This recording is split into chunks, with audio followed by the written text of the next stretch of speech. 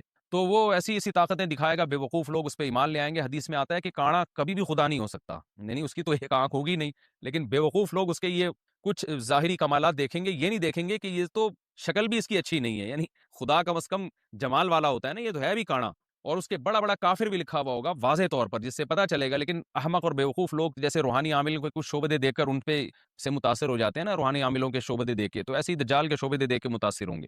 تو بہت لوگوں کو، خلقت کو، بہت بڑی امت کو گمراہ کرے گا دجال، اہل اللہ کو اللہ تعالیٰ اس کے فتنے سے محفوظ رکھے گا۔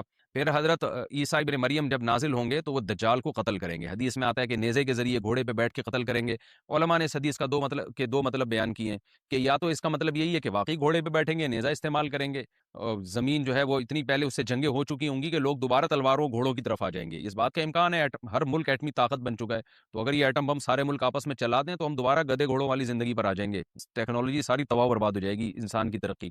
تو اس بات کا بھی امکان ہے کہ کوئی اس سے پہلے ہو سکتا ہے کوئی ایسی جنگ عظیم ہو کہ انسانیت دوبارہ پہاڑوں پتھروں کے دور میں آ جائے۔ لیکن ظاہر یہ معلوم ہوتا ہے کہ رسول اللہ صلی اللہ علیہ وسلم نے جو کلام کیا ہے، ظاہر ہے اس دور کے لحاظ سے جو لوگوں کے جہاں تک جو لوگوں کی مینٹل اپروچ ہے وہاں تک، تو نبی صلی اللہ علیہ وسلم میزائل یا اور ٹینکوں کا تذکرہ کرتے تو کیا سمجھ میں آتا؟ تو گھوڑے سے مراد ہے جو اس زمانے کا گھوڑا ہوگا، اور نیزے سے مراد ہے اس زمانے کا جو اسلحہ ہوگا، کیونکہ نیزہ نبی کے دور کا ایک مناسب اسلحہ تھا اور گھوڑا نبی کے دور کی میدان جنگ کی ایک مناسب سواری تھی۔ تو اس سے یہ بھی پتہ چلتا ہے کہ ہو سکتا ہے عیسیٰ ابن مریم نیزے کے بجائے کوئی کلاشنکوف کا استعمال کر لیں، تو یعنی وہ نیزہ جو ہے وہ اس کلاشنکوف کی یا جو بھی اسلحہ اس وقت حضرت عیسیٰ ابن مریم استعمال کریں گے اس کی ایک تعبیر ہے، تو اس کا بھی پورا امکان ہے۔ تو ہمیں بہرحال اتنا ایمان ہمارے لیے ضروری ہے کہ دجال کو قتل کرنے والی جو ذات ہے جو شخصیت ہے وہ عیسیٰ ابن مریم علیہ الصلوۃ والسلام ہے۔ تو حضرت عیسیٰ کے ذریعے اللہ تعالیٰ دجال کو قتل کریں گے، اور حضرت عیسیٰ کی قیادت میں زبردست جہاد ہوگا۔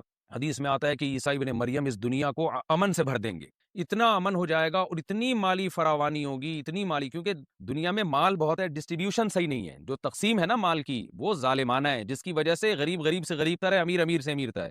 حضرت عیسیٰ ابن مریم ایسا نظام قائم کریں گے کہ پوائنٹ ہے۔ جس سے مال کی صحیح تقسیم، اور لوگ اٹھیں گے، زکوٰۃ کا مستحق تلاش کریں گے، اور لوگوں کو زکوٰۃ کا مستحق نظر نہیں آئے گا، غریب تلاش کرنا مشکل ہو جائے گا۔ یعنی ایک آدمی، حدیث کے مفہوم ہے کہ زکوٰۃ لے کے گھومتا رہے گا اور اس کو کوئی غریب نہیں ملے گا، اتنی مالی فراوانی ہو جائے گی۔ پھر ترمذی کی روایت میں آتا ہے کہ اللہ کی طرف سے برکتیں ایسی نازل ہوں گی کہ بڑے بڑے انار پیدا ہوں گے، بڑے بڑے انگور پیدا ہوں گے، زمین اپنی برکتیں کھول دے گی، اور حضرت عیسیٰ علیہ السلام خنزیر کو بھی دنیا سے ختم کر دیں گے خنزیر کی نسل کو ختم کر دیا جائے گا، وَيَضَعُ الْجِزْيَةَ، اور جزیہ کا نظام ختم، اما الاسلام و اما السیف، یا تو تلوار یا اسلام، اس کے علاوہ نہیں۔ تو نبی صلی اللہ علیہ وسلم کو اللہ نے جس مقصد کے لیے دنیا میں بھیجا تھا، اس مقصد کی جو تکمیل ہے وہ عیسیٰ ابن مریم کے ذریعے۔ باقی اس میں حکمتیں کیا ہیں، اس پر میرے الگ سے بیانات موجود ہیں کہ اللہ نے حضرت عیسیٰ ابن مریم کا انتخاب کیوں کیا اس کام کی تکمیل کے لیے، اسی امت میں کوئی کیوں منتخب نہیں کر لیا، یا یہ کہ پیغمبر صلی اللہ علیہ وسلم ہی کے ذریعے پوری دنیا میں اسلام کو غالب کر دیا جاتا، اس میں کیا حکمتیں ہیں، اس پر میرے الگ سے بیانات موجود۔ ਮਿੱਤਰੋ ਅਸੀਂ ਕੀ ਅੱਜ ਇੱਕ ਵੀਡੀਓ ਜਿਹਦੇ ਵਿੱਚ ਆਪਾਂ ਦੇਖਿਆ ਕਿ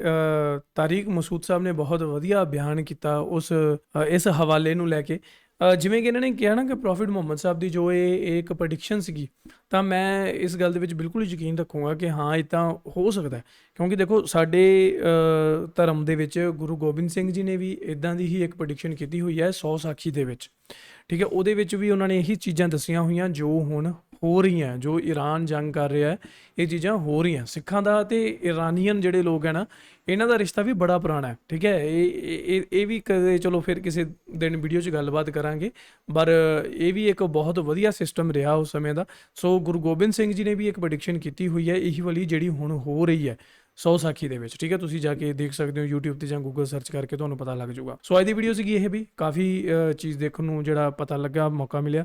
ਐਂਡ ਇਹ ਬਿਲਕੁਲ ਗੱਲ ਸਹੀ ਹੈ ਯਾਰ, ਕਿਉਂਕਿ ਜਿਸ ਦੂਰ ਅੰਦੇਸ਼ੀ ਨਾਲ ਸਾਡੇ ਪੀਰ ਪੈਗੰਬਰ, ਸਾਡੇ ਗੁਰੂ ਸਾਹਿਬਾਨ ਸੋਚਦੇ ਸੀਗੇ ਨਾ, ਉਹ ਨਜ਼ਰੀਆ ਉਹ ਸਾਡੇ ਕੋਲ ਨਹੀਂ ਹੈਗਾ। ਚਾਹੇ ਉਦੋਂ ਜ਼ਮਾਨਾ ਇੰਨਾ ਟੈਕਨੀਕਲ ਨਹੀਂ ਸੀਗਾ, ਨਾ ਹੀ ਉਹਨਾਂ ਦੇ ਕੋਲ ਕੋਈ ਜਿਵੇਂ ਅੱਜ ਕੱਲ੍ਹ ਕਲਾਈਮੇਟ ਚੇਂਜ ਹੋ ਰਿਹਾ ਹੈ, ਵੈਦਰ ਨੂੰ ਕੰਟਰੋਲ ਕਰ ਲੈਂਦੇ ਆ, ਵੀ ਇਹਨਾਂ ਚੀਜ਼ਾਂ ਨਾਲ ਸਾਨੂੰ ਪਤਾ ਲੱਗ ਜਾਂਦਾ ਨਾ, ਵੀ ਸਾਇੰਸ ਦੇ ਨਜ਼ਰੀਏ ਦੇ ਨਾਲ, ਸਾਇੰਸ ਦੀ ਵਰਤੋਂ ਦੇ ਨਾਲ। ਪਰ ਉਸ ਸਮੇਂ ਇਹੋ ਜਿਹਾ ਕੁਛ ਨਹੀਂ ਸੀਗਾ। ਉਸ ਸਮੇਂ ਉਹਨਾਂ ਦੀ ਦੂਰ ਅੰਦੇਸ਼ੀ ਸੀ, ਉਹਨਾਂ ਦੀ ਸਿਕਸ ਸੈਂਸ ਪਾਵਰ ਸੀ, ਜਾਂ ਜੋ ਵੀ ਉਹਨਾਂ ਦੇ ਕੋਲ ਜੇ ਰੂਹਾਨੀ ਤਾਕਤਾਂ ਸੀ ਤਾਂ ਉਹ ਹੈ, ਠੀਕ ਹੈ। ਹੁਣ ਅਸੀਂ ਇੱਥੇ ਬੈਠੇ ਹਾਂ, ਸਾਨੂੰ ਨਹੀਂ ਪਤਾ ਹੈ ਉਹ ਵੀ ਇਨਸਾਨ ਸੀਗੇ, ਪਰ ਉਹਨਾਂ ਦੇ ਕੋਲ ਸਾਡੇ ਨਾਲੋਂ ਉਹ ਐਕਸਟਰਾ ਆਰਡੀਨਰੀ ਸੀਗੇ, ਕਹਿ ਸਕਦੇ ਹਾਂ ਕਿ ਉਸ ਸਮੇਂ ਦੇ, ਠੀਕ ਹੈ। ਤਾਂ ਉਹਨਾਂ ਨੇ ਜੋ ਇਹ ਪੇਸ਼ੈਂਟ ਗੋਈਆਂ ਕੀਤੀਆਂ, ਜੋ ਪ੍ਰੈਡਿਕਸ਼ਨਸ ਕੀਤੀਆਂ, ਇਹ 16 ਆਨੇ ਸੱਚ ਹੋ ਰਹੀਆਂ, ਕਈ ਹੋ ਚੁੱਕੀਆਂ, ਕਈ ਅੱਗੇ ਅੱਗੇ ਜਿਹੜੀਆਂ ਹੋ ਰਹੀਆਂ, ਠੀਕ ਹੈ। ਤਾਂ ਜਿਵੇਂ ਇਹਨਾਂ ਨੇ ਘੋੜੇ ਵਾਲੀ ਐਗਜ਼ਾਮਪਲ ਦਿੱਤੀ, ਉਹ ਵੀ ਕਾਫੀ ਵੈਲਿਡ ਲੱਗੀ ਕਿ ਹਾਂ ਇਹ ਵੀ ਹੋ ਸਕਦਾ ਅਤੇ ਇਹ ਵੀ ਹੋ ਸਕਦਾ, ਕਿਉਂਕਿ ਦੇਖੋ ਉਸ ਸਮੇਂ ਕਿਹੜੇ ਘੋੜੇ ਉਹ ਚੀਜ਼ਾਂ ਸੀਗੀਆਂ, ਜਾਂ ਉਸ ਸਮੇਂ ਕਿਹੜਾ ਇਹ ਸੀਗਾ ਕਿ ਮਤਲਬ ਅੱਗੇ ਜਾ ਕੇ ਪਤਾ ਨਹੀਂ ਕਿਹੜੀ ਐਡਵਾਂਸਮੈਂਟ ਹੋਣੀ ਹੈ, ਹੈ ਨਾ।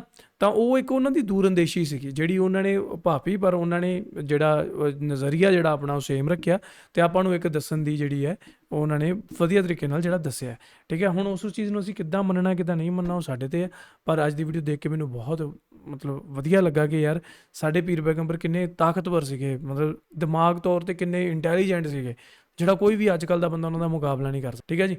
ਸੋ ਇਹ ਸੀ ਅੱਜ ਦੀ ਇੱਕ ਵੀਡੀਓ, ਤੁਹਾਨੂੰ ਕਿੱਦਾਂ ਲੱਗੀ ਮੈਨੂੰ ਥੱਲੇ ਕਮੈਂਟ ਕਰਕੇ ਦੱਸਿਓ, ਹੁਣ ਤੁਹਾਡਾ ਕੀ ਮੰਨਣਾ ਇਹਦੇ ਬਾਰੇ ਇਹ ਵੀ ਦੱਸਿਓ। ਮਿਲਦੇ ਹਾਂ next video, till then make sure you hit that subscribe. Punjabi real TV